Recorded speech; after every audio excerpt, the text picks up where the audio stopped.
வணக்கம். நீங்க ஒரு விஷயம் கேள்விப்பட்டீங்களா?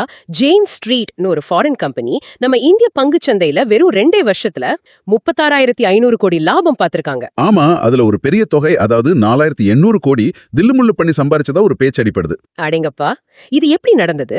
கொஞ்சம் விளக்கமா பார்க்கலாமா? முதல்ல இந்த ஜெயின் ஸ்ட்ரீட் யாருன்னு சொல்லுங்களேன். இவங்க அமெரிக்காவுல இருக்கிற ஒரு நிறுவனம்.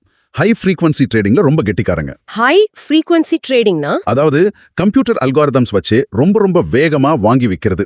இவங்க முதலீட்டாளர்கள் மாதிரி கிடையாது. ஓ, சரி சரி. இதுல ஆச்சரியம் என்னன்னா, அவங்க ஸ்டாக்ஸ்ல, அதாவது பங்குகள்ல கிட்டத்தட்ட 7500 கோடி நஷ்டம் பண்ணிருக்காங்க. நஷ்டமா? அப்புறம் எப்படி இவ்ளோ லாபம்? அதுதான் இங்க விஷயமே. ஆப்ஷன்ஸ் ட்ரேடிங்ல மட்டும் கிட்டத்தட்ட 43,000 கோடிக்கு மேல லாபம் பார்த்திருக்காங்க. இது ஏதோ தற்செயலா நடந்த மாதிரி தெரியலையே. கண்டிப்பா இல்ல. இதுக்கு பின்னாடி ஒரு தெளிவான திட்டம், ஒரு உத்தி இருந்திருக்கணும். அந்த உத்தி என்னவா இருக்கும்? எப்படி இது சாத்தியம்? இது ஒரு சின்ன உதாரணத்தோட சொல்லட்டா உங்களுக்கு புரியும். இப்போ தக்காளி விலை ஏறுனா கெச்சப் விலையும் ஏறும், நமக்கு தெரியும் இல்லையா? ஆமா தெரியும். இப்போ நீங்க என்ன பண்றீங்க? மார்க்கெட்ல போய் வேணும்னே நிறைய தக்காளியை வாங்கி குவிக்கிறீங்க. அப்ப என்ன ஆகும்? தக்காளிக்கு டிமாண்ட் அதிகமாகி விலை ஏறும். கரெக்ட். தக்காளி விலை ஏறுனா கெச்சப் விலையும் ஏறும்னு எல்லாரும் நினைப்பாங்க. ஆனா நீங்க என்ன பண்றீங்க? கெச்சப் விலை குறையும்னு பெட் கட்டுறீங்க. குறையும்னா எப்படி? அதாவது விலை இறங்குனா லாபம் வர்ற மாதிரி ஆப்ஷன்ஸ் வாங்குறீங்க. ம். விலை ஏறுனா லாபம் வர்ற மாதிரி ஆப்ஷன்ஸை விக்கிறீங்க. ஏன் தெரியுமா? ஏன்? ஏன்னா நீங்க வாங்கின அத்தனை தக்காளியும் சாயங்காலம் மார்க்கெட் முடியறப்ப மொத்தமா கொட்டி விலையை டமால்னு குறைக்க போறீங்கன்னு உங்களுக்கு மட்டும்தான் தெரியும். ஓஹோ, அப்போ தக்காளி விலை சரிஞ்சிடும். ஆமா, தக்காளி விலை சரிஞ்சா கெச்சப் விலையும் குறையும். நீங்க கெச்சப் விலை குறையும்னு பெட் கட்டியிருந்ததால உங்களுக்கு பயங்கர லாபம். தக்காளி வாங்கினதுல சின்ன நஷ்டம் வந்தா கூட இங்க பல மடங்கு லாபம். இது பயங்கரமா இருக்கே. இது மாதிரி தான் Jain street bank Nifty index வச்சு பண்ணாங்களா? சொல்ல போனா கிட்டத்தட்ட இதே மாதிரி தான். ஒரு உதாரணம் சொல்றேன். ஜனவரி 17, 2024 என்ன நடந்துச்சுன்னு பாருங்க. காலையில ஒரு 4,370 கோடி ரூபாய்க்கு பேங்க் நிஃப்டி பங்குகளை வாங்கி இண்டெக்ஸை நல்ல மேலே ஏத்திருக்காங்க.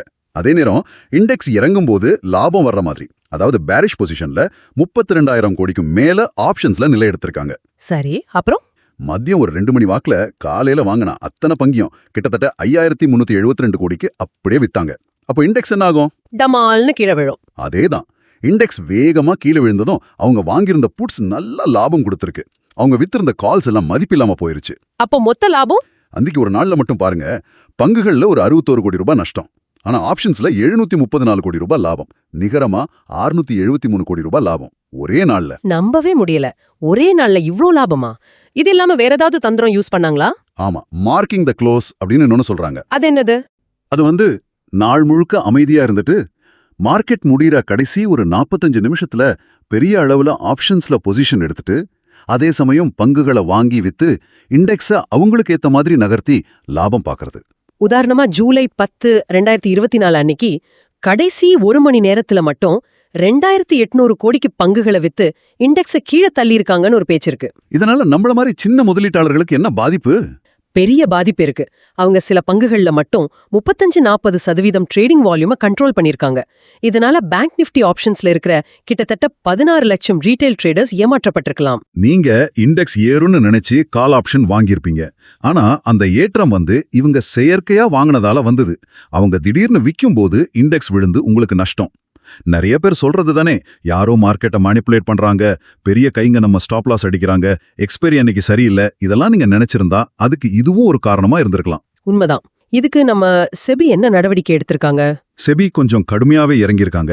ஜெயின் ஸ்ட்ரீட்டோட 4,843 கோடி சொத்துக்களை முடக்கியிருக்காங்க. இந்திய சந்தைகள்ல ட்ரேட் பண்ண தடை விதிச்சிருக்காங்க. Bank accounts முடக்கியிருக்காங்க.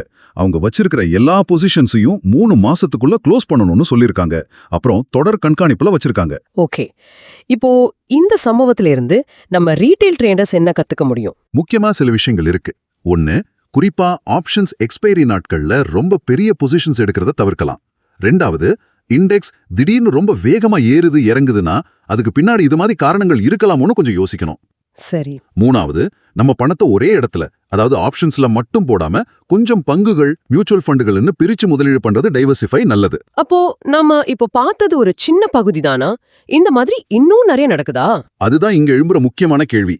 ஒரு கம்பெனி மட்டும் வெறும் 21 நாள்ல 4,800 கோடியே இந்த மாதிரி முறைகேடா சம்பாதிச்சிருக்க முடியும்னா, இதே மாதிரி வேற எத்தனை கம்பெனிங்க இதை செஞ்சுக்கிட்டு இருக்கலாம்? இது எவ்வளவு காலமா நடந்துகிட்டு இருக்கு? இதனால நம்ம ரீட்டைல் ட்ரேடர்ஸ் மொத்தமா எவ்வளவு இழந்திருக்காங்க? நாம இப்ப பாக்குறது ஒரு பெரிய பனிப்பாயோட நுனியா கூட இருக்கலாம். இது உண்மையிலே யோசிக்க வேண்டிய விஷயம். நிச்சயமா இந்த அலசல் உங்களுக்கு ஒரு தெளிவு கொடுத்திருக்கும்னு நம்புறோம். இது பத்தினா உங்க கருத்துக்களை மறக்காம கமெண்ட்ஸ்ல சொல்லுங்க. கடைசியா ஒரு முக்கியமான விஷயம், இது முழுக்க முழுக்க கல்வி நோக்கத்துக்காக பகிரப்பட்ட தகவல்கள் தான். நீங்க எந்த முதலீட்டு முடிவை எடுக்கிறதுக்கு முன்னாடியும் உங்க நிதி ஆலோசகரை கண்டிப்பா கேட்டுக்கோங்க. ஆமா, அது ரொம்ப முக்கியம். இந்த உரையாடலை கேட்டதற்கு நன்றி. அடுத்த பகுதியில சந்திப்போம்.